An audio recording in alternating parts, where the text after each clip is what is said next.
All right, homeschool year is over, and maybe how you expected it to go didn't exactly go as you had planned, because when does anything ever go as planned? And I know some of you may have struggled with keeping up with the pacing of the curriculum, or just making it engaging and fun, like homeschooling engaging and fun, or just, I don't know, maybe finding time for yourself through the whole mix of it. Because, you know, when we're homeschool moms and parents, we tend to put all of ourselves into it and then forget about ourselves, you know, so that we come to the point where we're burnt out, or we're just not enjoying the process, and that energy that we are emitting kind of affects our family. And so today I want to talk to you about homeschool mindset and how changing your mindset will just like change everything. And while we talk about this, I'm going to be cleaning my house and just getting the house ready. We just got back from a trip. And yes, another trip. We go on a lot of trips. And soon I'm going to make a video about, I guess, what some people call road schooling. I don't know. I don't really call it that, but slow travel is kind of what we do. And I guess it's road schooling as well. I don't know. We don't live in an RV or anything like that, so we're not taking, I don't know. There's so many like boxes people like to put themselves in, and I'm not one of those people. So if you're new here, I'm Xuan. And I have a blog called The Homeschool Front. I also have a Substack called Slow Notes. I'm a homeschool mentor and slow living coach. And you can find me on Instagram, but I try not to be on there that often. But I am on there more than I used to be, so I guess that's something to say. And I have 3 kids that I homeschool, and before I homeschooled, I was actually a teacher, a middle school history teacher, and an AVID coordinator, if you're familiar with that program, Advancement via Individual Determination. And I want to talk a bit about mindset, and it's something that you're probably already familiar with, like growth mindset and fixed mindset, and how fixed mindset, we think everything is just the way it is. You know, our talents are innate and unchanged, like nothing can be changed, basically. If you have a fixed mindset, things can't be changed. If you have a growth mindset, things can be changed. So those are the 2 main differences between them. So there's a big impact on your homeschool depending on your mindset. So say like you have reluctance to change. So you want to you're using a curriculum and you want to stick to it because you ordered it and you paid a lot of money for it, and you need to follow the scope and sequence, and you're just unwilling to change. So that is like a fixed mindset. Or it could be like you're not interested in doing something new, you know, because you have a fear of failure in some form or fashion. And then also like just putting a lot of pressure on your kids to perform. That is a type of fixed mindset as well. And how we like approach things and like the energy that we kind of put out there, we kind of extend that to our kids. If you have this anxiety about your kids not performing as well as like the kids in public school, then that anxiety is going to extend to your kids, and your kids are going to feel that, and they're going to respond off of that, and they may even just like become anxious as well. And so, you know, our mindset affects everything and not just us. So like when we have a growth mindset in homeschooling, where we approach things with open eyes and curiosity, and not shut things down because they don't align with someone's platform. So with a growth mindset, are open to experimenting with like different approaches to teaching. You're not just going to do it the way they did it back in the day, because back in the day there was a very high dropout rate in school. Try different approaches to teaching, because what may work for one kid is not going to work for the other. What may work for your kids when they're young isn't going to work for them when they're older. And you know, what may work with one subject isn't going to work with another subject. So you just have to be very flexible. And so having a growth mindset allows you to be flexible, allows you to make changes, allows you to realize, hey, this curriculum isn't working, let's get rid of it. Or allows you to realize that, hey, we don't have to keep up with the pacing that the curriculum says that we should be teaching at. We can just teach at our own pace and move at a slower pace and enjoy, you know, this beautiful world that we live in. And when we have this growth mindset, when we like are approaching things, when we're approaching, like, instead of freaking out about any obstacles that get thrown our way. We just see it as a learning opportunity. And then our kids kind of like learn from us as well, or they don't have these anxiety or anxious, where they're not anxious about something. So, like I said, our kids feed off of our energy, and our energy affects their lives drastically, and it also affects their future. And so we have to be aware of how we approach things. And I think also having like this growth mindset in regards to homeschooling, it like allows us as parents to create a supportive environment for our kids where they can thrive. Like the whole point of learning is to love it, right? Because we're constantly learning as adults, as humans, we're constantly learning until we die. And so if we shut our kids down and make learning like not enjoyable, then they're not going to want to, keep learning as adults. They're going to stay stagnant in life. And we need to loosen up, basically, is what I'm saying. We need to loosen up, we need to be flexible, and we just need to have this like positive, not toxic positivity, but this like positive outlook that we are going to be able to get through it, and we are going to be able to succeed, and we are going to be able to adapt and be flexible, and we're going to have grit and resilience and all the things that we want in our kids and even in ourselves. I guess I should be cleaning my house. Let me make my bed. I'm going to make my bed, okay? An example of a fixed mindset would be like, oh, we're not good at math, right? That's a common one. We're not good at math. And a growth mindset version would be like, you know what? Math is challenging, but with a lot of practice, we'll be able to learn and get better at it, right? And then, like I said, another fixed mindset is being traditional, very traditional, and sticking to the curriculum and just homeschooling as if you were back in public school in the 1940s or something. I don't know. The growth mindset would be like where you are exploring different, learning styles and different teaching methods. And sometimes we like gravitate towards one and we think, okay, I'm all for Montessori, we're gonna do everything Montessori. It's like, yeah, that's kind of a fixed mindset too, if you just kind of stick to one thing. You want to be able to be flexible and realize, Montessori is, the Montessori method is good when we do this, but when we do something else, I kind of am like leaning towards Charlotte Mason, or I kind of like using a textbook when we're doing science because it tells me everything I need for those experiments and stuff. So I think being flexible is the key here. Now you're wondering like, okay, great, Xuan. Thanks for letting me know about growth mindset. I already know all this stuff. How do I actually change? Because like I know what I need to do, but it's hard to change. It's hard. I'm not doing what I need to do. So what can you do? I think the first thing you need to do is like to look at your limiting beliefs. And, oh, my hair's a hot mess. Like look at your limiting beliefs, and then from there, like reflect upon it. And so I did create like a free like journal prompt PDF thing.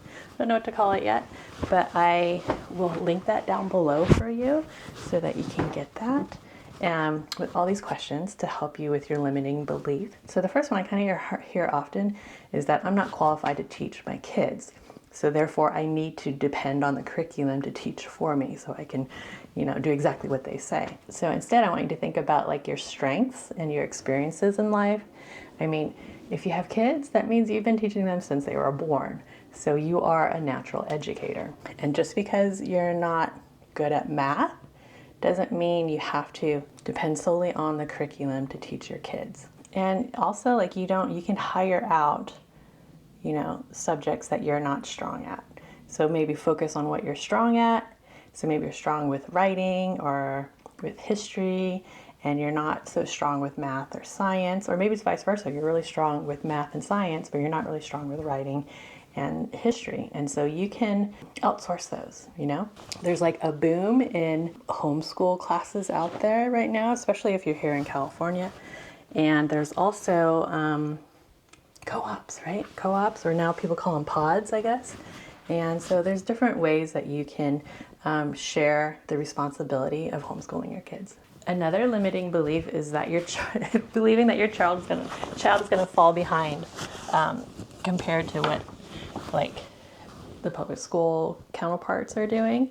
And the thing is that when you're homeschooling, it's individualized education. In the public school system, or even in private schools, like it's to the masses, you're teaching to the masses. And when you're teaching to the masses, you're gonna have kids that are ahead, you're gonna have kids in the middle, and you're gonna have kids way behind. And so what we're doing in our homeschool is that we're teaching to this one child, or maybe you have several children, but you're teaching them at different levels, and you're teaching them to the individual. And so they are right where they need to be. And remember that they are right where they need to be, and you're able to provide them so much more support so that they can bloom and blossom and move forward in life. So another limiting belief is that I must follow the curriculum exactly. And we've already talked about this, but like you don't have to, you know, even in like the public or in the, you know, like I said, I was a middle school teacher. Even in the school systems, like I never once ever finished a curriculum. And I remember growing up, neither did my teachers. And so finishing your curriculum is a great feat if you're able to do it, but it's okay if you don't.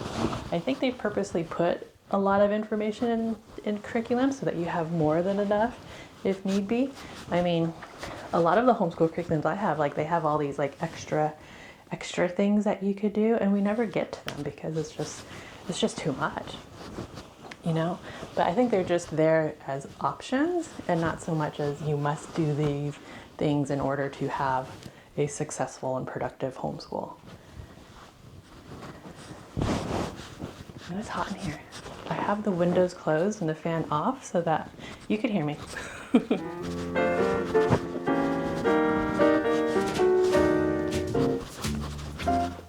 And another limiting belief that I often hear is that, you know, you need to replicate the traditional schools at home. And you don't.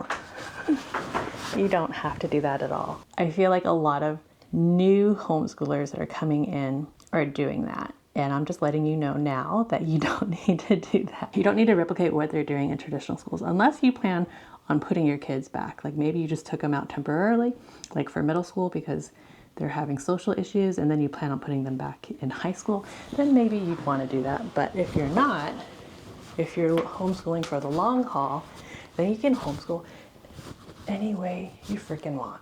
Okay? Gotta open the window. Maybe you have some like regulations in your state, but for the most part, you can kind of mold your homeschool, not mold, but you can kind of adapt your homeschool around that. Like you don't have to do everything exactly as the state dictates. Like you can homeschool your way, but still meet the requirements, if you understand what I'm trying to say. It's like, who made up the rule that you have to do things the way things were always done? Like who made up that rule? And even then, schools have changed drastically over the years since like we started educating our children. Like, you know, it was originally the wealthy, right? It was educating their children at home. And then eventually during the Industrial Revolution, we started having, what's it called? Not mandated, required. Yeah, I don't know.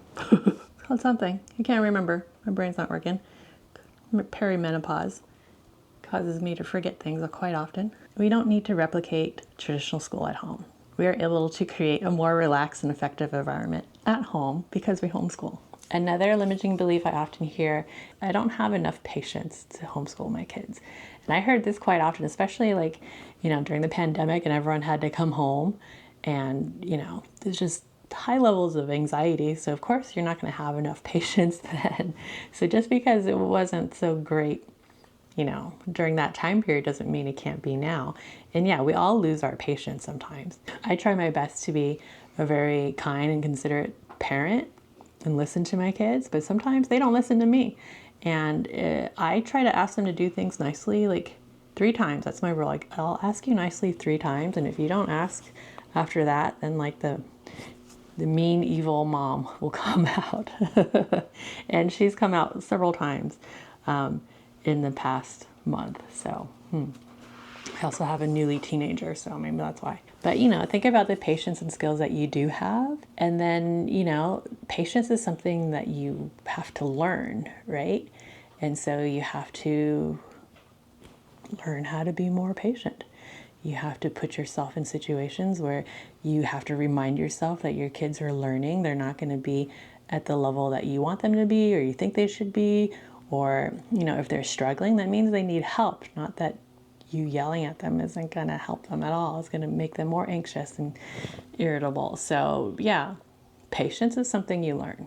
And then another limiting belief is that homeschooling will isolate my child. And it will isolate your child if you don't do anything outside the home. It will isolate your child if you don't allow them to socialize with others. It's all about you and your choices that you make. There are co-ops out there. There's like homeschool groups where they can meet for like park days and stuff like that. Field trips. You can go on field trips with them. There's Wild and Free, which is a very popular homeschool group out there. You put your kids like in a homeschool class or enrichment class, and they make friends there, and you make friends with the moms, and you schedule things. And so I think most of the friends that my kids have are from the classes that they've had. We've done mom groups and homeschool groups and stuff like that. And yeah, their friends right now is just from the friends they made in classes, and then us moms got each other's numbers, and now we regularly hang out. So your kids aren't going to be socially inept. Instead, they're getting used to socializing with a variety of people from a variety of ages, and they're not just like socializing with just their one little group. And then it's also, I don't know, it can get pretty intense in schools, the little society that they make. Especially nowadays with social media, it kind of changes things. And is your kid really missing out? Oh, I don't know. I always give my kids an option at the end of every school year if they ask them if they want to go to a traditional school. And if they do, then I'm for it. But if they don't, then I'm cool with that too.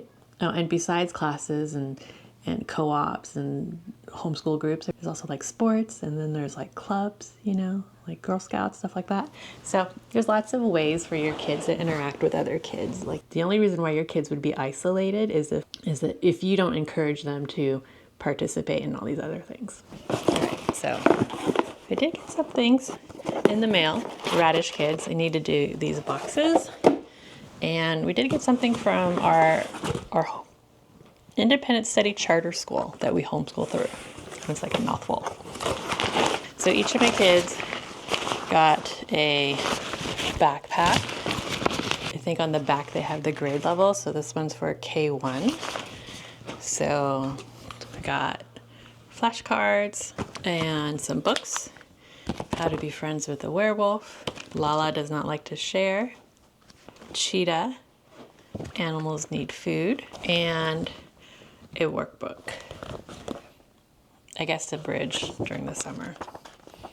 Maybe we'll do it. I don't know. We'll see. I have 3 kids, so I got 3 of these. This one is for 2 to 3, grades 2 to 3. Some math flashcards. Remy and Ruby's Rescue Ranch. Animal problem solving. Kids speak out about the environment. Ayana Howard. And another activity book. So this is for 7 and 8 here. Floods, dams, and levels. The nervous system. Rocks, minerals, and soils. Plate tectonics and disasters. And his own little activity. He didn't get a reading log though. He will read though. So those are fun things to get from our school. Will we use all of them? I don't know. We'll see. Maybe more of the informational stuff, like the nonfiction stuff, we'll probably use. Some of the fiction books, I don't think my kid would really be into them because they are picky about what they want to read. They want to read what they want to read, not what someone else wants them to read. So now I need to find a home for all these. So let's find a home.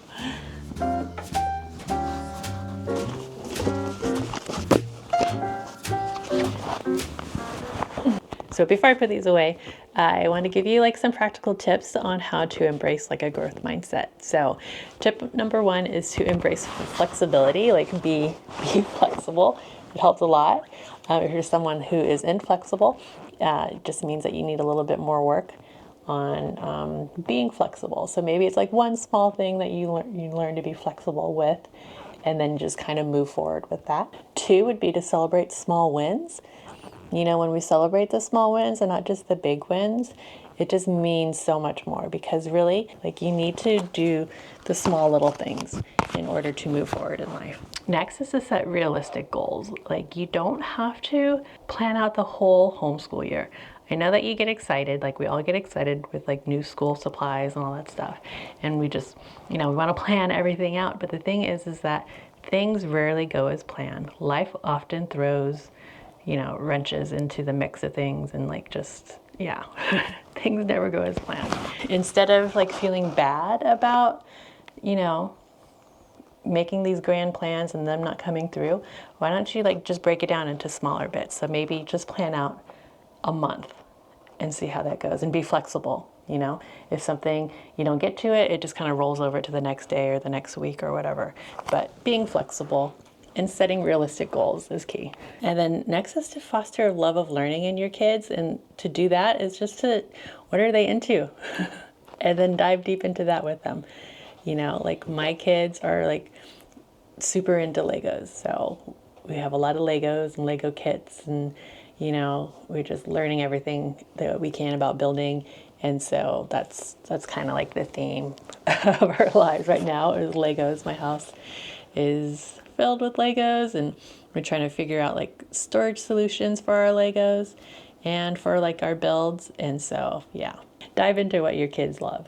And the next is to practice self-compassion. Like, you need to like treat yourself kindly. Like, don't be hard on yourself for making a mistake. Don't be hard on yourself for, things not going the way that you planned. It's okay.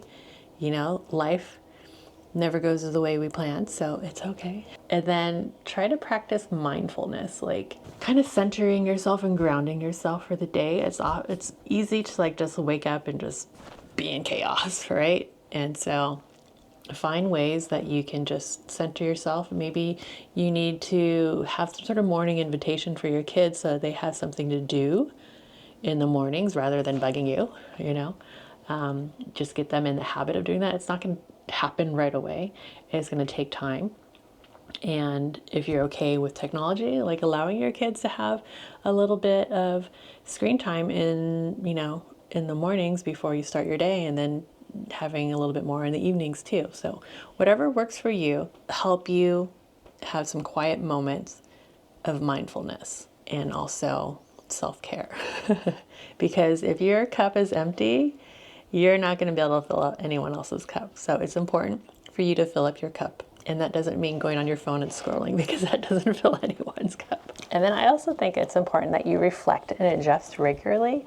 Like, it's easy just to like, this is the way what we're doing, this is how we're going to stick to it, and no one is happy, but we're not stopping to reflect and to make changes to make people happy. I mean, you're not supposed to make your kids happy all the time. Like, your job isn't to make them happy, but if they're not enjoying learning, they're not going to be learning. So you need to like stop and reflect, like, is this really working? Do I need to change my approach? Do we need to do something different? So if you found value in this video, make sure you hit that like button. And if you haven't subscribed yet, I'd love it if you did, so you can get more videos from me. Sometimes, it's like conversations like this, and other times it's like vlog style stuff. So I have a variety of content on my channel, but it's mainly surrounded around slow living and intentional homeschooling. If you want to, dive a little bit deeper, like I said, you can download that free PDF that I made to help you reflect on mindset. And also, I'm having a special like 4-week intensive like one-on-one coaching or mentoring, however you want to call it. And it's called Summer Homeschool Reset, and it starts in July. And I'd love to have you there, so I'll leave a link down below as well. You'll get 4 one-hour one-on-one sessions with me, and then 4 weeks of Voxer support as well. And you can just pick my brain. Pick my brain all you want, and I'm here for you. So check that out down below, and I'll see you guys in the next one. Ciao.